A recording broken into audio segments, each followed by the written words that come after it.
Hello, Pittsburgh Steelers fans. Hello, Steeler Nation. Welcome to the latest episode of the Pittsburgh Steelers Syndicate with me, your host, Pittsburgh Owen, your voice from across the pond, speaking to you here in the UK. Well, guys, do the Pittsburgh Steelers still have a concern over cornerback? Now, I know in free agency we did very, very well, re-signing Akella Witherspoon and also signing Levi Wallace, who I have very high hopes for. Guy who played with Minka Fitzpatrick in Bama, did very well for the Buffalo Bills last season and filled in admirably for Tre'Davious White when he went down towards the end of the season. Now, there are two possible answers for me. At the cornerback position, we have got two undrafted free agents who will come into training camp and work out with the Pittsburgh Steelers to see if they're worthy of a place. Plus, there are a couple of free agents who are still available, high-end free agents who are still available to sign. So what I want to do in this video is I want to think about those prospects. I want to think about the undrafted free agents who are Bryce Watts and Chris Steele. Hey, Chris Steele of the Steelers? Steele of the Steelers? Could be nice, man. Could be nice. Could be a t-shirt. Who knows? And I want to think about the two free agents, best meaning free agents. I'm not going to reveal their names until later. Names I got from Spotrac. Obviously, there's been some high-profile free agents who have signed in this off-season, no more than Stephen Gilmore and J.C. Jackson. So, guys, let's start, shall we, with Chris Steele. Steele of the Steelers? Could be, guys, could be. So, Chris Steele is someone who started at the University of Florida and transferred to USC. So he went to the University of South Carolina. He's a USC Trojan, a high-profile program. Let's come to that high-profile program. Let's have a look at Chris Steele, shall we? So Chris Steele is from Bellflower in California. He was a junior. He is 6 foot, 187 pounds. He has 31 and 1/8 inch arms and 8 3/4 inch hands. His prospect grade is 5.6 on NFL.com, which says he's a candidate for the bottom of the roster or the practice squad. At the combine, he had a 4.4840, a 37.5-inch vertical, and 126 broad jump. It's a pretty quick guy, 4.48. That puts him at the higher end of that scale. So, Chris Steele, what do we know about Chris Steele? Well, here's some more facts about Chris Steele. Here we go. There we go. So 4.4840, as we said, he's 6. Well, here they say 6'1", 180, 8 7/8 inch arm. So Draft Network and NFL.com are a little bit different there. 30 and 6/8 inch arms. Has a span of 75 and 1/8. Date of birth there. He is 22 for 22 years old. In August, with 22 when the season starts. His overall rating is 47 out of 100. So tackling percentage-wise, 55%, run defense, 53%, coverage, 59%, zone, 50%, man press, 64%. He is ranked 130th in this cornerback class. He played 29 college games and took 1,580 college snaps. So Chris Steele has adequate size. He has got good length as a perimeter cornerback. So he is a decent size to be a perimeter cornerback for the Pittsburgh Steelers or for whichever team he ends up with, I guess, if he doesn't end up with the Steelers. Sometimes, though, he has had a few distressing moments when his speed has been tested, although that 4.48 is still fairly quick. He's got good instincts, which could lead to interceptions. He does read quarterbacks very well. He is a very fluid mover. He's got fluid hips, fluid feet. He can move very quickly around the pitch. He reads wide receivers' intentions very well. He has good football intelligence from that aspect. He is able to close down space. He is able to locate the deep ball and make plays on that deep ball, which is a useful skill for a cornerback in the NFL. He attacks the wide receiver and is a hitter, a good, strong hitter as well. Now, a few development points for Chris Steele, which I took from NFL.com. He's a little stiff when matching the release. Sometimes doesn't move off as quickly as he could. He needs to play a bit more with his feet rather than his hands. And also, he needs to have slightly better anticipation of what is coming. But these are all easily coachable elements, aren't they? Especially when our defensive coordinator is Terrell Austin, who has done wonders with the Steelers secondary over these coming years.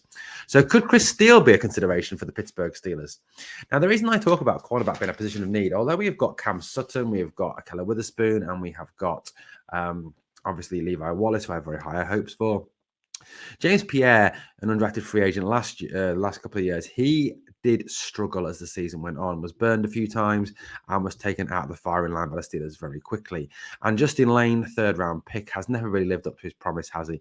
He really, I don't think, will make the roster this year, or shouldn't. He's done nothing in his body of work so far with the Steelers to prove that he is worth a roster spot in 2022. Now, the next guy we're going to look at is a guy called Bryce Watts. Bryce Watts is from UMass. He is originally from Toms River, New Jersey. You know, another New Jersey boy like Kenny Pickett. He's a senior. He's 6 foot, 187 pounds. So what do we know else about about Bryce Watts? Here's Bryce Watts. Bryce Watts, DB UMass.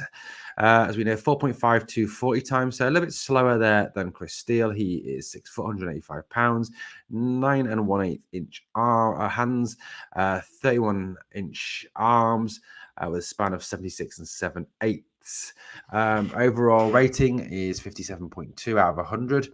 Tackling wise, 53, run defense 50%, coverage 50%, zone 52%, and man press 49%.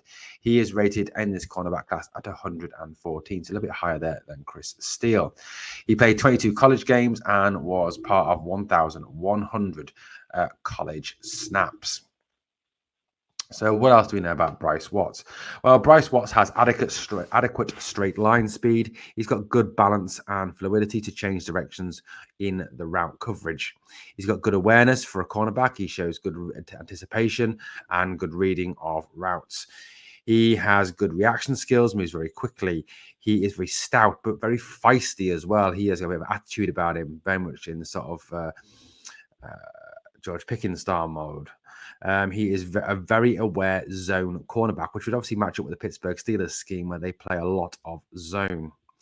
Overall, he's had 10 passes defense, 43 total tackles, and 1 interception in his college career. He moved around. He started with Virginia Tech before he went to UMass. He did a fantastic job of covering Jordan Addison, the Pittsburgh Pitt Panther, who was widely described as being the best receiver in college football and will be a top draft prospect probably next year. He pretty much took Jordan Addison out of the game in the game against Pittsburgh and Jordan Addison was very ineffective in that game. So, that's pretty decent considering that Jordan Addison will be one of the top picks if he declares for the draft next year. Some development points there for Bryce Watts. Well, he needs to finish a bit more consistently. He has a liability to slip off tackles. That's something obviously that can be easily coached into him. And sometimes he lacks recovery speed. But again, where that route coverage and that movement can be coached into him. And obviously with our defensive coordinator being Terrell Austin, Chris Steele and Bryce Watts are in the perfect place to develop. So could it be Chris Steele or could it be Bryce Watts that could be the possibility to come in and further strengthen our cornerback position? At the moment, from what I've read, Bryce Watts seems that best prospect. Now, up until very recently, there were 3 good remaining free agent prospects. However, Bryce Callahan was recently picked up and signed. So that leaves 2 good top remaining free agents according to ESPN. They are AJ Bouye of the Carolina Panthers and Chris Harris Jr. of the Los Angeles Chargers. Nearly called them the San Diego Chargers there. Bouye is 30. He has 110 games and has started 76 of them. He has 40 interceptions in his career, 75 passes defense, 2 forced fumbles, and 366 total tackles. Whereas Chris Harris has 10 years NFL experience, so he's a little bit older, which may put the Pittsburgh Steelers off, obviously, with them not particularly liking to take on those older players. He has played 162 games, 141 of those he has started, 222 interceptions in his 10-year career, 94 passes defensed, 6 forced fumbles, and a total of 592 tackles. So Harris and AJ Bouye are other possibilities that could be signed. Bouye is probably the more attractive proposition even to the Pittsburgh Steelers, given the fact that he is a lot younger than Chris Harris Jr. So there's some possibilities for cornerback. What do you think? Is cornerback still a position of need for the Pittsburgh Steelers? Could one of these guys be the answer to come in and further strengthen the cornerback position? Yes, we have Arthur Morlett. Yes, we have Levi Wallace. Yes, we have Keller Witherspoon. And yes, we have Cam Sutton. But I have little faith at this moment in time in James Pierre and Justin Lane. So what do you think? Drop me a comment below. Let me know what you're thinking, guys. Let me know what you're thinking out there in Steeler Nation. And if you're watching this video and you haven't yet subscribed, come join the Pittsburgh Steelers Syndicate family, the biggest, best, freshest new channel on YouTube, all about your Pittsburgh Steelers. And let's finish this, as we always finish, with here we go, Steelers. Come